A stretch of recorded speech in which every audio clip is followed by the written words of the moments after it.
इस्लाम क्या कहता है सुनो।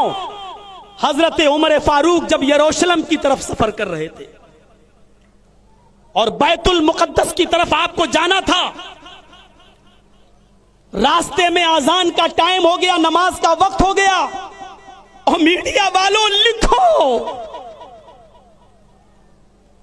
तुम्हें ये चीजें बताई नहीं गई हैं या तुमने पढ़ा नहीं है, लिखो। जैसी अजान की आवाज आती है, हय्या अलस सलाह हय्या अलल फलाह, उमर ही के एक आदमी ने आजान दी। अमीरुल मोमिनीन पूछते हैं आसपास कोई मस्जिद है या नहीं? जवाब मिला कोई मस्जिद नहीं है।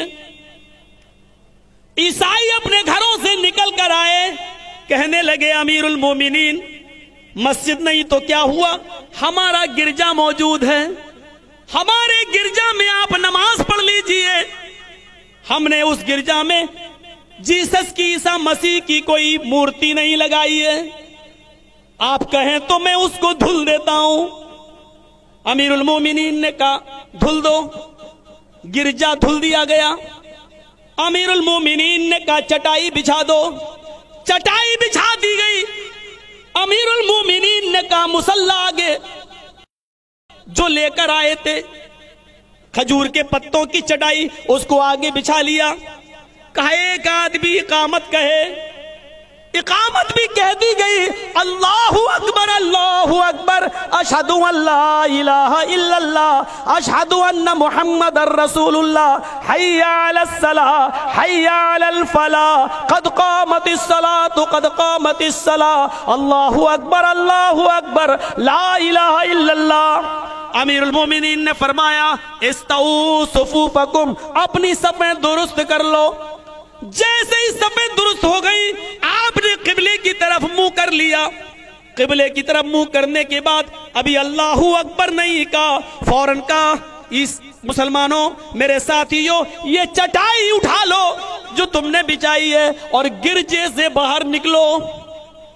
गिरजे से बाहर निकले, बाहर सड़क पर, रोड पर, बियाबान जंगल में, उस जगह पर जहां ईसाइयों की बस्ती थी, चटियल मैदान में चटाई बिछा ली और वहीं सुतरा लगाया और नमाज अदा कर ली। जब नमाज पढ़ चुके तो ईसाइयों ने कहा अमीरुल मोमिनीन क्या हो गया, हम तो आपको इजाजत दे चुके थे अपने गिरजा में नमाज पढ़ने की, फिर आपने हमारे गिरजा में नमाज क्यों नहीं पढ़ी? चटाई भी बिछा ली, आप चले भी गए, इकामत भी कह दी गई, फिर आपने हमारे गिरजा में नमाज क्यों नहीं पढ़ी? क्या हमारा गिरजा नापाक था या हमारे गिरजे में नमाज नहीं होती आपकी? हजरत उमर ने उस ईसाई को अपने सीने से लगाया, गले से लगाया, फरमाया नहीं मेरे भाई, ऐसी कोई बात नहीं है, तुम्हारे गिरजा में मेरी नमाज हो जाती, अल्लाह की कसम मेरा इस्लाम नहीं रोकता, तुम्हारे गिरजा में मेरी नमाज जायज थी, हो जाती, मेरा इस्लाम हमें मना नहीं करता, लेकिन मैंने सोचा आज कहीं तेरे गिरजा में अगर मैंने नमाज पढ़ ली तो बाद में आने वाले मुसलमान कहीं तुम्हारे इस गिरजा पर मस्जिद होने का दावा न ठोक दें और ये न कह बैठे कि इस मस्जिद में हजरत उमर ने नमाज पढ़ी थी इसलिए ये मस्जिद है, अपना गिरजा खाली करो। उमर के इंतकाल के बाद तुम्हारे गिरजा पर मुसलमान कहीं मस्जिद होने का दावा न ठोक डालें। मैंने इस डर से तुम्हारे गिरजा में नमाज नहीं पढ़ी ताकि मुसलमानों को कोई बहाना ना मिले।